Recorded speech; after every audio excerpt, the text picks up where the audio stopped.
주시는 하나님의 말씀은 출애굽기 36장 1절에서 2절까지의 말씀입니다. 다 함께 일어나셔서 하나님의 말씀을 경청하겠습니다. 브살렐과 오홀리압과 및 마음이 지혜로운 사람 곧 여호와께서 지혜와 총명을 부으사 성소에 쓸 모든 일을 할 줄 알게 하신 자들은 모두 여호와께서 명령하신 대로 할 것이니라. 모세가 브살렐과 오홀리압과 및 마음이 지혜로운 사람 곧 그 마음에 여호와께로부터 지혜를 얻고 와서 그 일을 하려고 마음에 원하는 모든 자를 부르매. 이것은 하나님의 말씀입니다. 아멘. 한 지체가요, 감명받은 책의 구절이라고 말하면서 저에게 한 대목을 보내주었습니다. 참 공감이 된 말이라서 잠시 인용을 좀 해보도록 하겠습니다. 국어사전에서 찾아봤더니 드디어라고 하는 말은 디디다에서 물꼬를 튼 단어였다. 계단을 딛고 올라서다, 한 걸음 더 내딛었다 할 때 사용되는 그 디디다 말이다. 새로운 시작을 앞두고 두려워질 때마다 이번에도 못하면 어떡하지? 라고 하는 현재의 두려움과 앞으로도 못하면 어떡하지? 라고 하는 미래의 두려움이 마주한다. 이 두 두려움 모두 정상적인 감정이며 내 내면의 VVIP라고 할 수 있다. 나는 이 두 정상의 화합을 위해 회담을 개최하고 초대문을 작성해 본다. 친애하는 두 두려움이여, 너희는 만나서 대화를 하자. 긴 시간이 필요하면 긴 시간을 가지고 짧은 시간이 필요하면 짧은 시간을 가지자. 대화의 끝에 화합을 이룬다면 새로운 시대가 열릴 것이다. 이 책의 작가는요, 어릴 적 물에 빠져서 거의 죽다 살아났답니다. 그래서 평생을 물과 수영에 대한 두려움을 가지고 살았다고 해요. 그러나 성인이 되어서 불가능했던 그 일이 물 흐르듯 자연스러워질 수 있을 때까지 10개월간 수영을 배웠답니다. 그러면서 두려움을 마주하고 이겨내는 과정을 이 책에 담았습니다. 이 글을 읽으면서 제가 자주 하나님께 물었던 한 질문이 떠올랐어요. 바로 이 제목인 하나님, 잠깐만요. 제가 이걸 과연 할 수 있을까요? 이게 제가 자주 했던 질문입니다. 하나님, 잠깐만요. 제가 이걸 할 수 있을까요? 제가 참 많이 좋아하고 많이 하는 말이 하나 있습니다. 바로 첫 발을 떼다 라는 말입니다. 아마 종종 들어보셨을 수도 있는데, 되게 좋아하는 말에는요, 그 사람이 가지고 있는 바람 같은 것들이 들어있을 때가 많이 있습니다. 첫 발을 떼다 라는 말을 좋아한다는 건 그만큼 제가 첫 발을 떼기를 두려워하는 사람이라는 이야기일 수도 있겠습니다. 제 MBTI는요, ISFJ입니다. ISFJ로서 살아가는 게 쉽지만은 않은 것 같아요. 근데 교회에서 사역을 하다 보면요, 이 영역이 왔다 갔다 합니다. 때로는 ENTJ가 되기도 하고 여러 가지 유형으로 바뀌긴 하더라고요. 특별히 지난주와 오늘은요, 각 부서에서 출장 신호야를 해야 합니다. 막 춤추면서 들어가야 돼요. 그렇게 하다 보니까 오늘 아침부터 저는 스스로에게 강력하게 계속해서 외치고 있습니다. 넌 ESFJ다. 넌 ESFJ야. 이렇게 외치고 있는데, 왜냐하면 이런 것들을 해야 되기 때문입니다. 여러분, 좀 이따가 만나러 가겠습니다. ISFJ지만 ESFJ인 척하고 들어갈 테니 온몸의 일을 끌어 모아서 저희를 환영해 주시면 감사드리겠습니다. 제가 이런 왔다 갔다 MBTI가 바뀌는 과정 가운데 유독 절대로 바뀌지 않은 한 영역이 있습니다. 바로 J, 계획입니다. 저는 돌다리를 두드리면서 가는 수준에서 넘어서서 돌다리의 성분을 분석하고 이걸 건넜을 때 일어나게 되는 충돌과 변화의 기점을 계산하다가 못 넘어가는 사람입니다. 즉흥적인 것에 매우 약하고 새로운 시도를 두려워하죠. 제가 종종 꾸는 악몽이 있는데 설교 원고 없이 강단에 올라가는 꿈입니다. 피아노 치는 분들은 아마 잘 공감하실 것 같네요. 신중하고 계획이 이렇게 하는 것은 참 좋은데 너무 정확하게 가려다 보니까 정작 건너야 될 때 못 건너고 기다리다가 이를 그르치기 일쑤입니다. 격공하는 분들이 있는 것 같습니다. 때로는 하나님의 마음보다 나의 계획, 내 생각, 내가 해왔던 경험, 그간의 모든 백데이터가 너무나도 중요해서 하나님께서 가라 동쳐라 라고 이야기했을 때 하나님 잠깐만요, 계산 좀 더 해보고 변수를 한 번 더 고려해보고 갈 테니까 잠깐만 기다려주세요 라고 하는 기도를 올려드리기 일쑤였습니다. 일주일만 더 주세요. 일주일만 더 생각할 고민을 할 수 있는 시간을 주세요. 이런 반응을 보이며 지금까지 살아왔습니다. 살면서 제 이 모든 감정을 하나로 정리해 보았는데 결국 저는 하나님께 이 말을 하고 있는 거였더군요.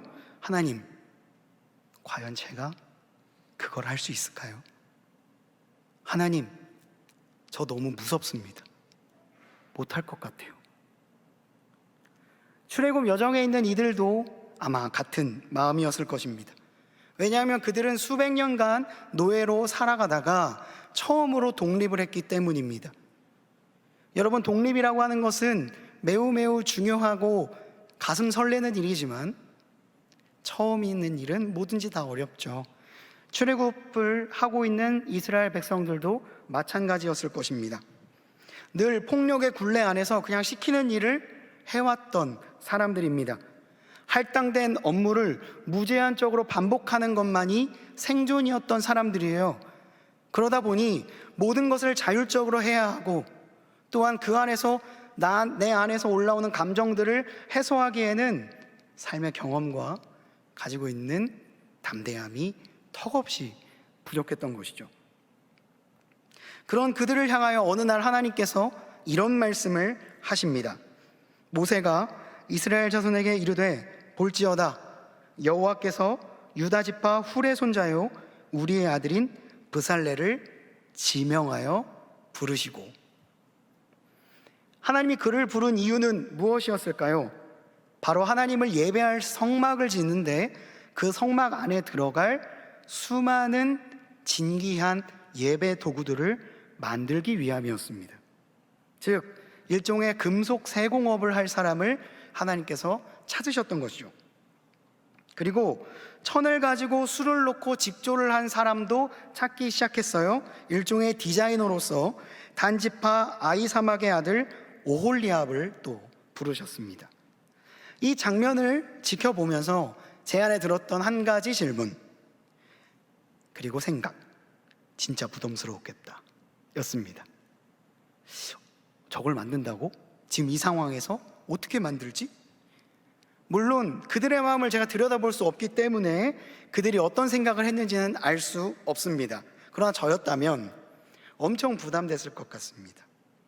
분명한 것은 그들이 지금 수백 년간 노예로 있었다는 사실입니다. 그리고 그런 정교한 물품을 만드는 것보다는 바위를 깨고 들고 옮기고 힘을 쓰는 일들에 훨씬 더 많은 시간을 들였을 것이에요. 그런 물품을 만들 수 있는 개인적인 인프라도 공동체적인 인프라 또한 부족했을 것입니다. 물론 브살렐과 오홀리압이 주님 하겠습니다 라고 호기롭게 도전하는 사람이었을 수도 있습니다. 그러나 분명한 것은 그들이 가지고 있는 재원이나 자료 그리고 재능들이 하나님의 성전을 짓기에는 턱없이 부족했다는 사실입니다. 대개 우리가 감당하게 되는 일들이 그런 것 같습니다. 우리가 도전해야 하는 모든 일들이 사실 불투명한 게 많죠. 여러분들이 하고 있는 모든 도전은 사실은 손에 잘 잡히지 않거나 아니면 결과를 잘 알 수 없는 것들이 대부분입니다. 당시 브살렐과 오홀리압에게는 하나님을 예배하는 성막을 만드는 것이 그러한 도전이었으면 오늘날 우리 각자에게는 인생이라는 성막을 만드는 일이 그야말로 도전인 셈이죠. 그런 가운데 우리 안에는 자연스럽게 내가 과연 할 수 있을까? 내가 그 일에 합당한 사람인가? 내가 그 일을 할 때 사람들이 좋아할까? 아니면 내 인생이 이것만으로 다 채워질 수 있을까? 이런 다양한 고민들을 우리가 하고 있다는 겁니다. 그런 우리에게 오늘 본문의 이야기가 도움이 되었으면 좋겠습니다. 저는 교회가 가진 가장 훌륭한 인프라가 있다면 그것은 자원하는 마음이라고 생각을 합니다. 그 어떤 유형적인 자원보다 내가 그것을 스스로 원하고 하기를 바란다는 자원하는 마음이 더 중요한 인프라라는 거죠. 그런 마음으로 나온 사람들에게 하나님께서 주시는 선물과 같은 것이 있습니다. 바로 하나님의 영입니다. 오늘 본문 바로 전에 있는 출애굽기 35장 30절에서 35절까지의 말씀, 굉장히 길죠? 아주 찬찬히 봉독해 드리겠습니다. 혹시 여러분 성경책을 가지고 있다면 제 목소리를 들으면서 한 줄 한 줄 천천히 따라서 읽어와 주시면 되겠습니다. 그리고 제가 방금 말씀드린 하나님의 영이 그들에게 지금 무엇을 주고 있는가를 잘 발견해 보시기 바랍니다.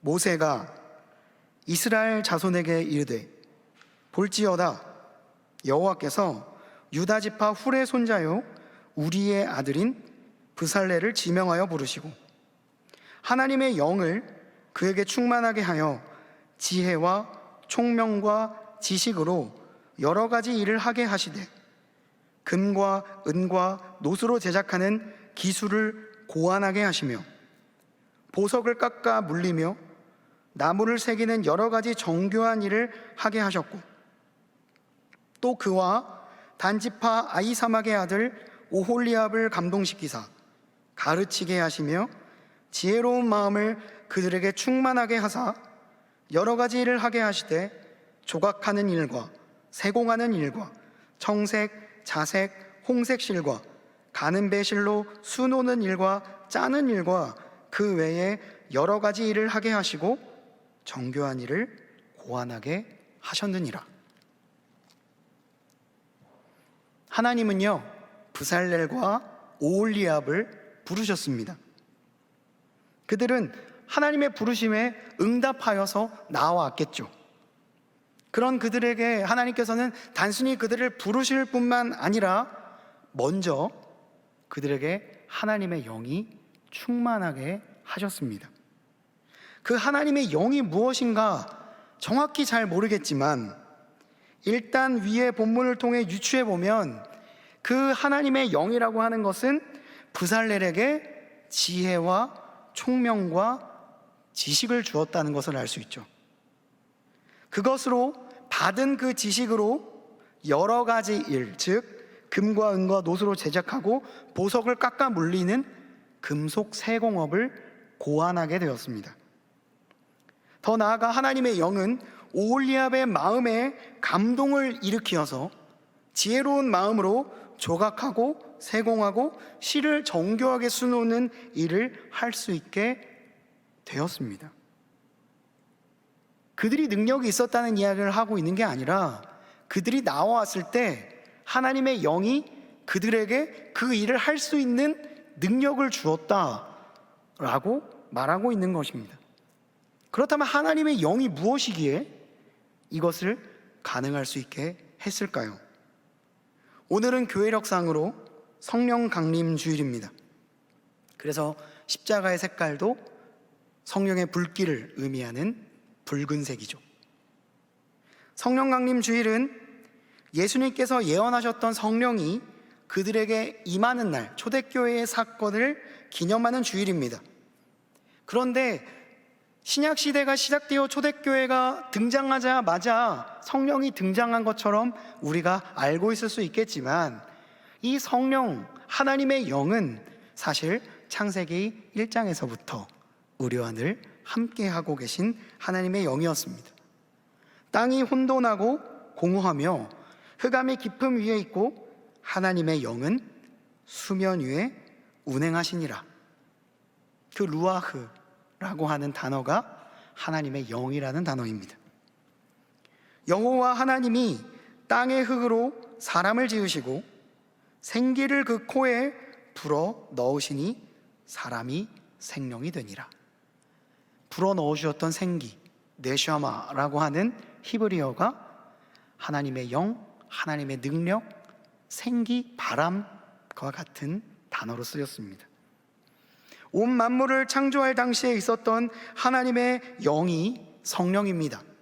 구약 성경을 계속 보다 보면 이 하나님의 영이 이스라엘의 사사에게도 임하고 수많은 사람들에게 임하여서 능력을 발휘하는 장면들을 볼 수 있을 것입니다. 그 하나님의 영이 신약시대로 넘어와 초대교회의 성도들의 머리 위에 불처럼 임하여 초대교회가 시작되었고, 지금까지도 하나님의 영은 우리와 늘 동행하고 계시죠. 아까 찬양을 하면서 혹시 마음 가운데 불, 물, 비, 왜 이런 말이 계속 나오는 거지? 라는 생각을 하신 분들이 있을 것입니다. 근데 성경이 성령을 때로는 물로, 때로는 불로, 때로는 바람으로, 때로는 비로 비유하고 있기 때문입니다. 논리적으로 생각하면 뭔가 이상한 것 같지만 눈에 보이지 않는 성령 하나님을 우리가 있는 힘껏 찬양하기 위해서 우리가 눈에 보이는 사물들과 그리고 여러 가지 비유를 사용하여 하나님의 영을 표현하고 있기 때문입니다. 그런데 이 성령 하나님이 하는 역할을 좀 더 구체적으로 알기 위해서는 한 가지 지식이 필요합니다. 간단합니다. 하나님은 세상을 창조하시고 우리를 구원하실 계획을 세우시는 큰 틀을 마련하신 분입니다.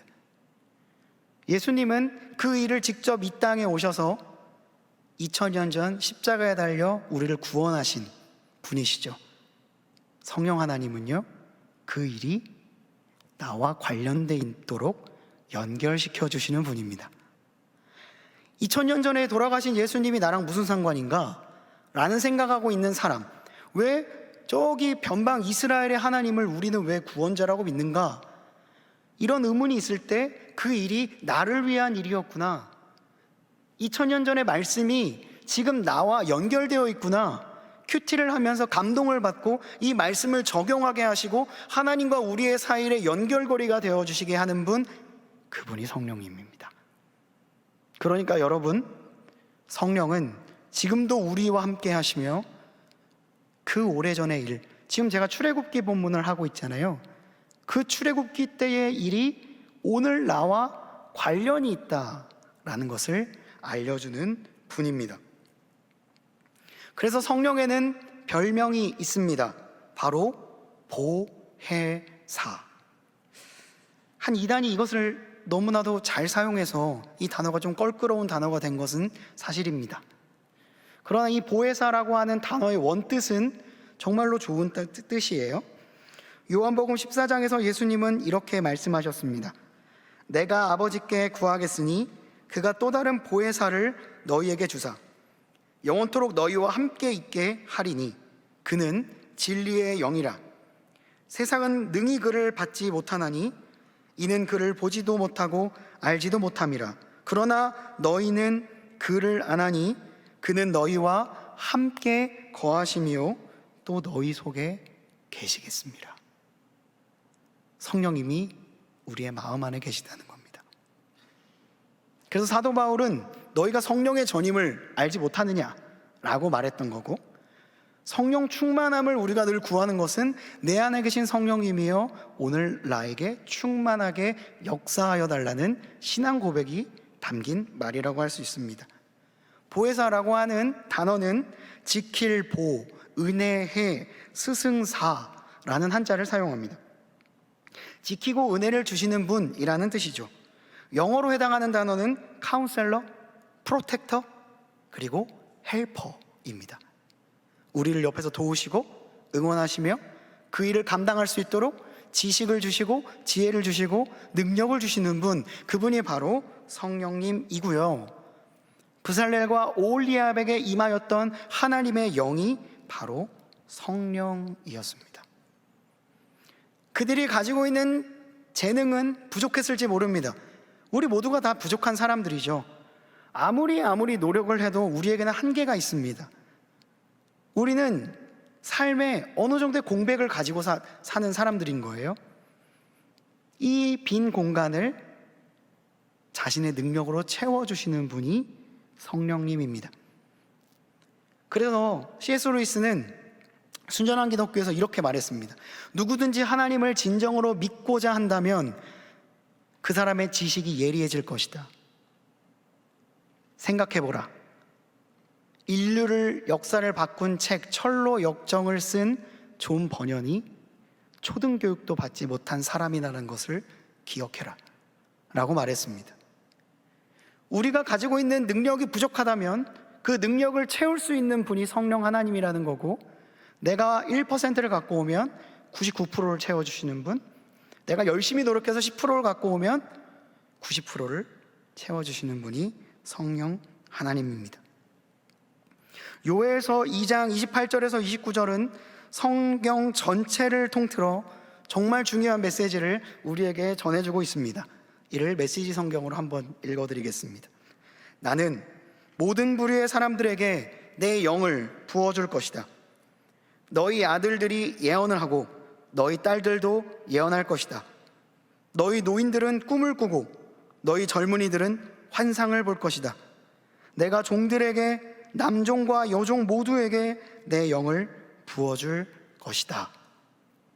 이때는요, 인권이라고 하는 것이 정립되지도 않았을 시기입니다. 사람들 사이에 알지 못하는 유리벽들이 세워져 있을 때였어요. 그때의 하나님의 영을 모든 부류에게 부어주겠다는 예언이 구약시대 때 선포된 것입니다.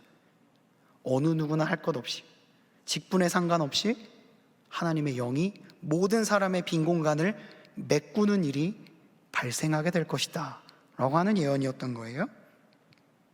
하나님의 영이 너희에게 임하는 순간이 오면, 구약시대 때 대제사장만이 하나님과 소통할 수 있었는데 이제는 우리의 안에 계신 성령님이 하나님과 우리를 연결시켜 주셔서 우리는 하나님의 말씀을 직접 듣고 해석하고 삶에 적용하는 길이 열리게 된다는 겁니다. 지금 우리는 너무나도 당연한 그 일을 아주 오래전부터 예언하고 있었던 것이죠. 특별히 이번 커피앤바이블에서도 사도행전을 다루고 있는데, 이 구절에 대해서 지체들과 그리고 교육자들과 묵상을 나눌 때 김영진 전도사님께서 이런 묵상을 나누어 주셨는데요, 제가 너무 감동적이어서 허락을 받고 가지고 왔습니다. 저는 성령님을 통해 우리에게 부족한 것을 부어주신다는 사실이 감동적으로 다가왔습니다. 원래 경험이 많은 사람들이 예측을 하고 예언을 하는데, 삶의 경험이 부족한 자녀들이 앞날을 예언하게 된다고 하네요. 가장 현실에 민감한 젊은이들이 희망을,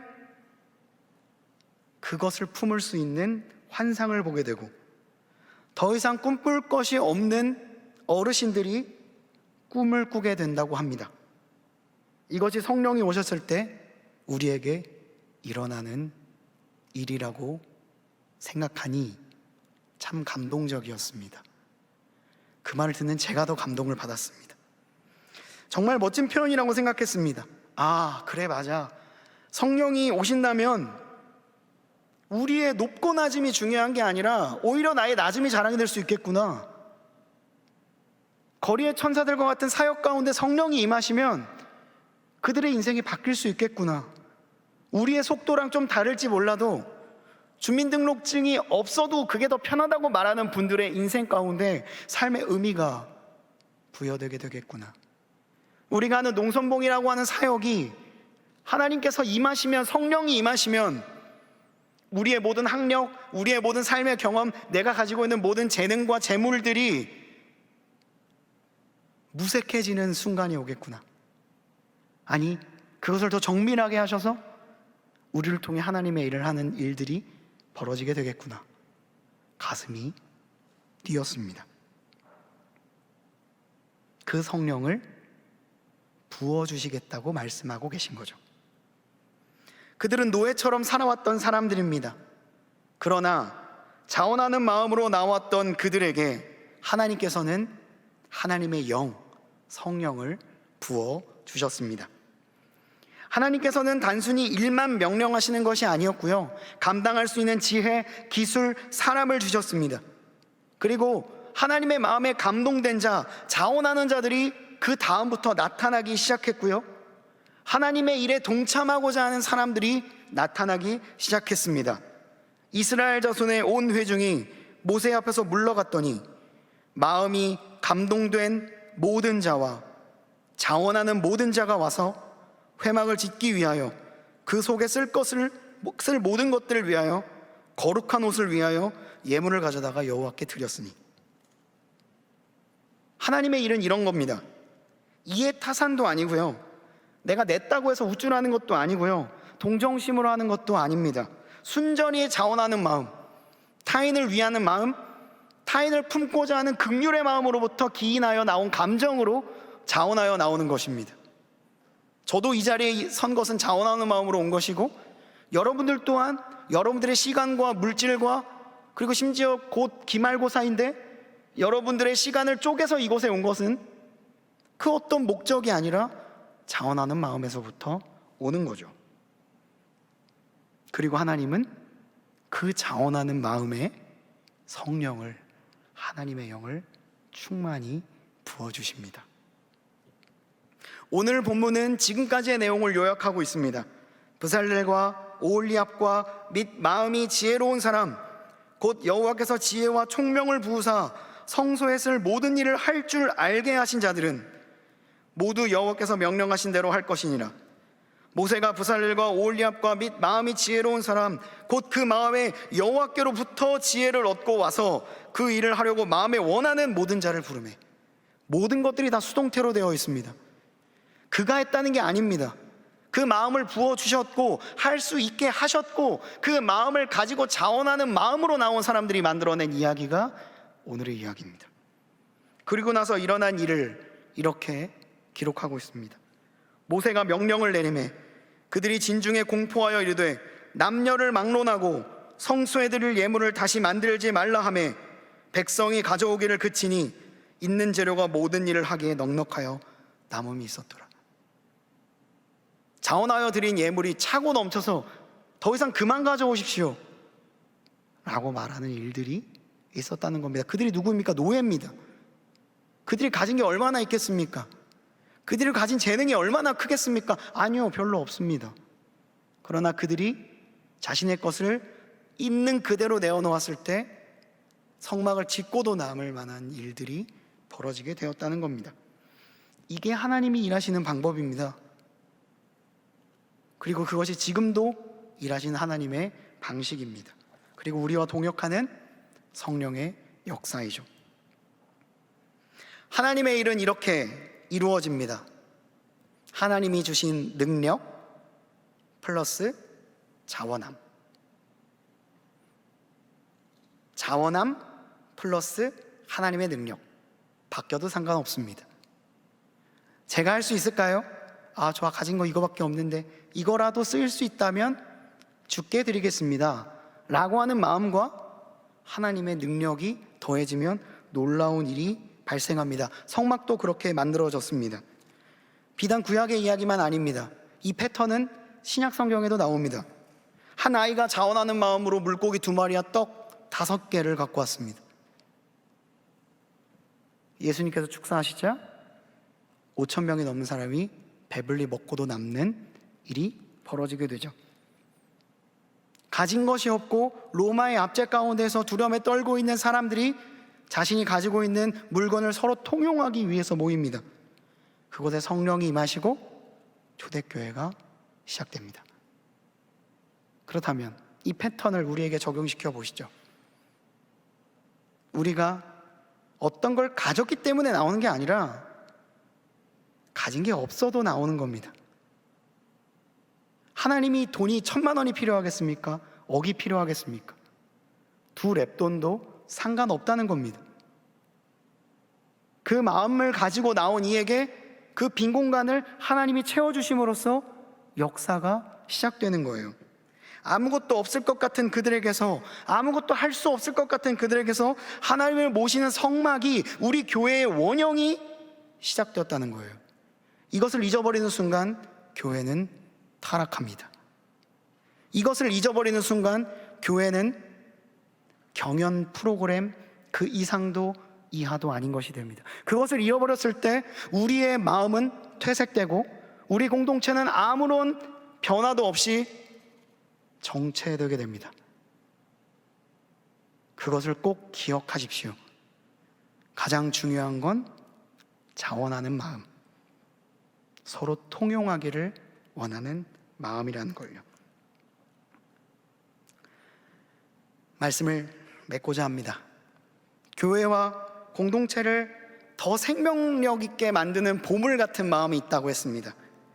저는 그 중에 단연컨대 원탑 최고의 인프라는 자원하는 마음이라고 생각합니다. 이 아름다운 보물은요, 어떤 권력자가 너 이렇게 해야 돼, 안 그러면 큰일 나 라고 하는 압박으로부터 나오는 게 아니에요. 그리고 군중심리로부터 나오는 것도 아닙니다. 모두가 다 하는데 나도 해야 될까? 이런 데서 나오는 것이 아닙니다. 자발적으로 나의 삶을 헌신하고자 할 때 나오는 마음이에요. 둘째로, 이걸 해야 받을 수 있다, 이걸 해야 내가 어떤 목표를 이룰 수 있다고 하는 기복적인 마음으로부터 나오는 것도 아니고, 내가 이걸 안 해서 하나님께 버림받을 거야 라고 하는 부채감으로부터 나오는 것도 아닙니다. 이 마음은 순전히 공동체를 사랑하는 마음, 그리고 그들을 돕고자 하는 긍휼의 마음, 거기서부터 시작되는 자발적인 마음입니다. 이 보물이 공동체 안에 하나둘씩 생겨날 때 공동체는 더욱더 완벽한 화합을 이루게 됩니다. 어제는 농선봉 첫 모임이 있었습니다.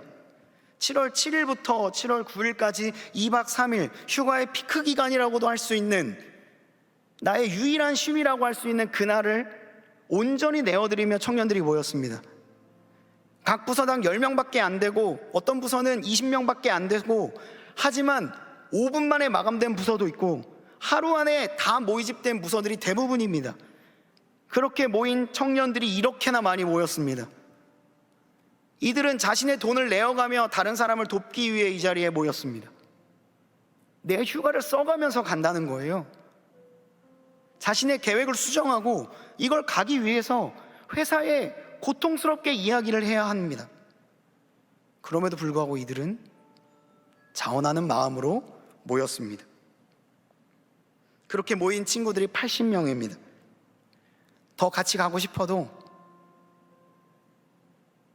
방역적인 문제로 인해 더 못 가는 게 아쉬울 뿐입니다.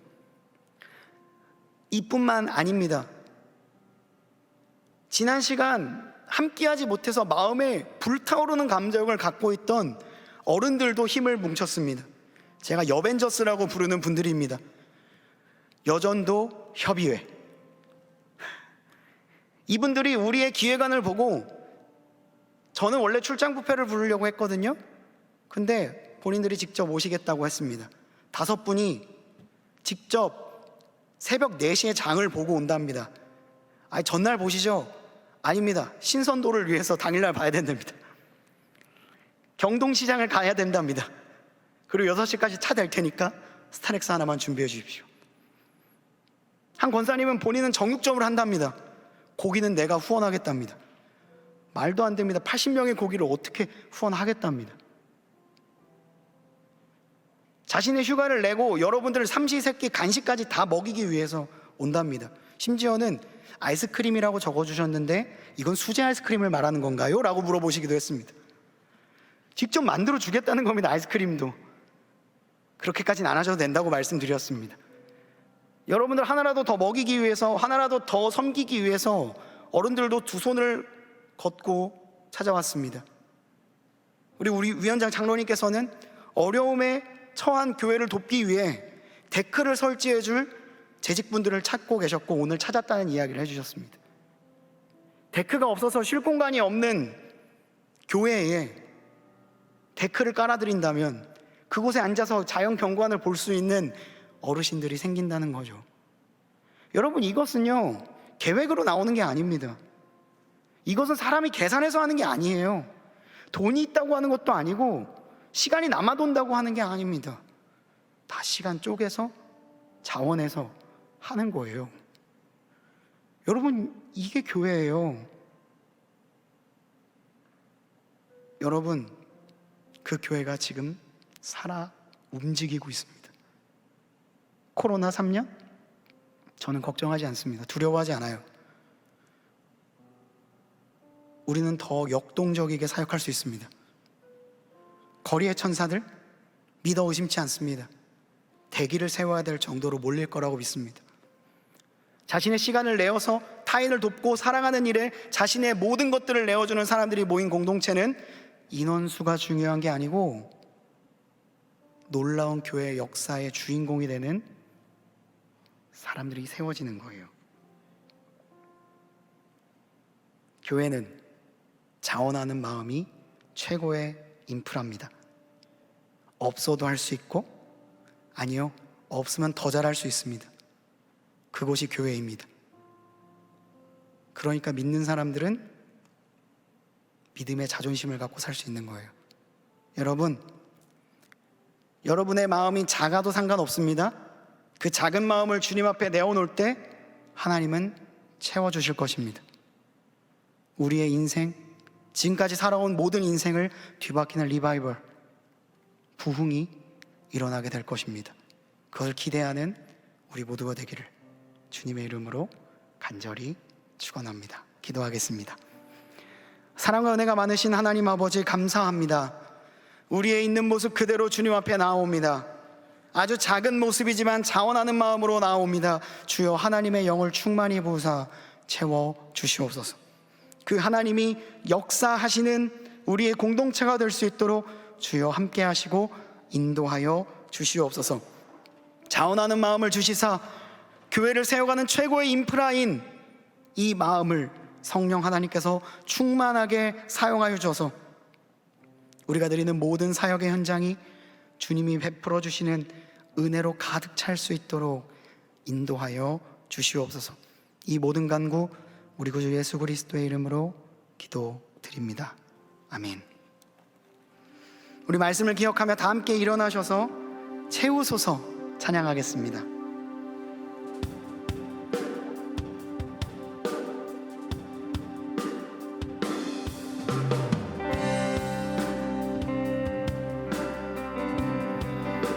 우리의 영을 주님의 성령으로 충만하게 채우실 그 성령 하나님을 의지하며 함께 찬양하겠습니다. 내 영이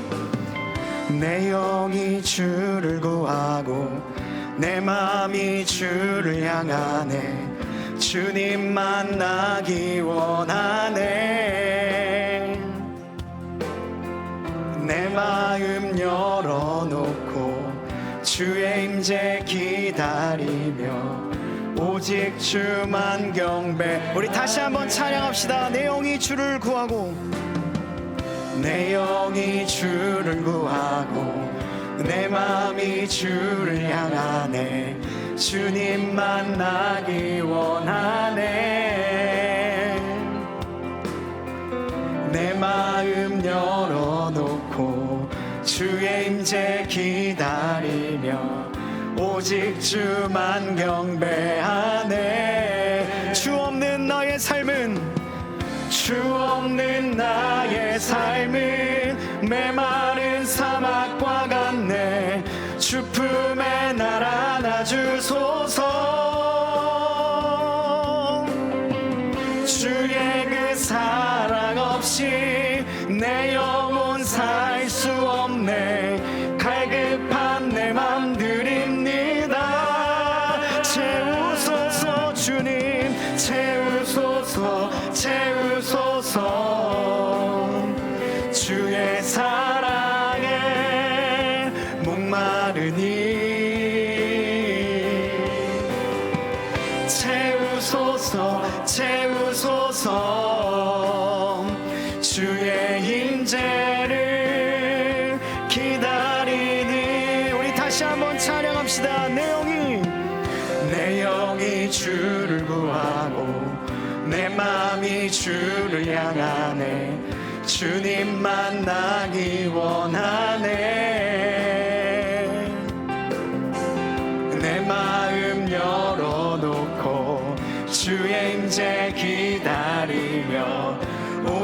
주만 경배하네.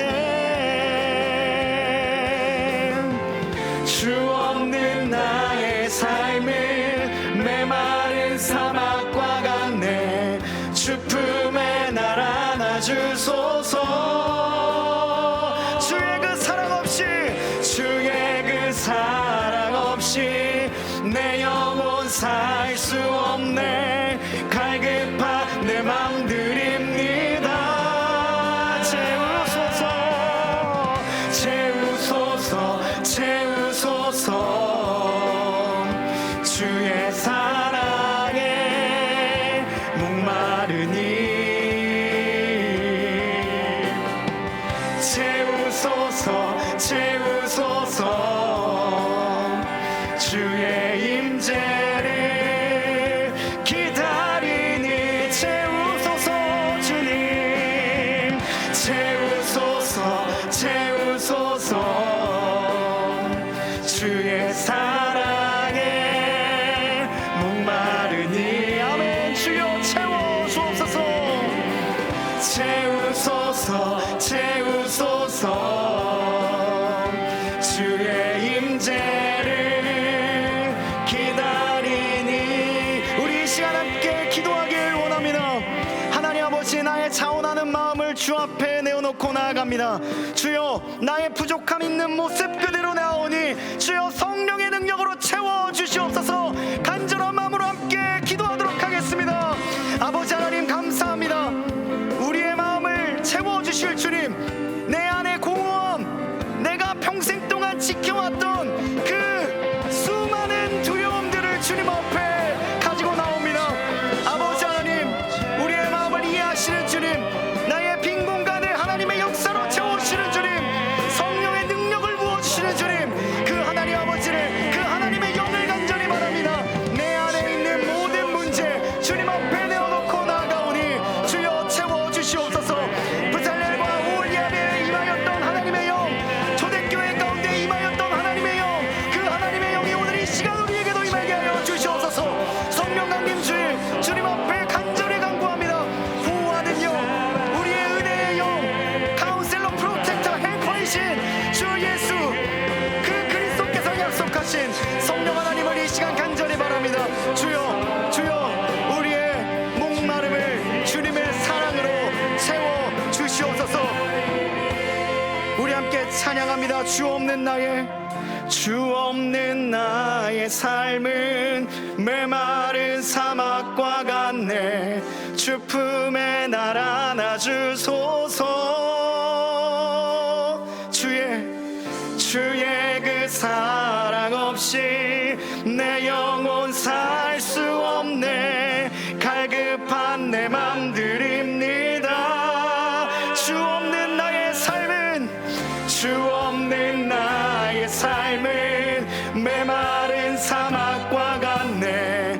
주 품에 날 안아주소서. 주의 그 사랑 없이 내 영혼 살 수 없네. 갈급한 내 맘 드립니다. 채우소서. 주님 채우소서, 채우소서. 주의 사랑에 목마르니 채우소서, 채우소서. 주의 임재를 우리 다시 한번 힘을 다해 찬양합시다. 채우소서, 채우소서, 채우소서.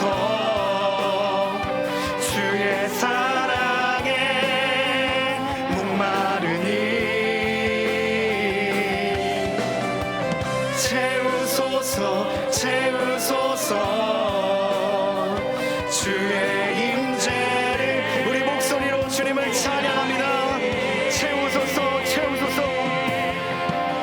채우소서, 채우소서. 주의 사랑에 목마르니 주여, 이 공간을 주님의 임재로 채워주옵소서. 채우소서, 채우소서. 주의 임재를 기다리니. 아버지, 6월 이달의 말씀을 우리 함께 믿음으로 선포하시겠습니다. 십자가의 도가 멸망하는 자들에게는 미련한 것이요 구원을 받는 우리에게는 하나님의 능력이라. 아멘. 이제는 우리 구주 예수 그리스도의 은혜와 하나님의 사랑하심과 성령님의 교통하심이 자원하는 자의 마음을 귀하게 여겨주시고 맡겨진 하나님의 일을 능히 감당할 수 있는 하나님의 영, 성령을 부어주시는 하나님, 우리를 도우시는 보혜사 성령님을 의지하여 회복의 한 걸음을 뗄 것을 다짐하는 이곳에 모인 모든 주님의 자녀들 머리머리 위에, 이들의 학업과 일터, 가정과 만나는 모든 사람들 위해 이제로부터 영원토록 함께 하시기를 간절히 축원하옵나이다. 아멘.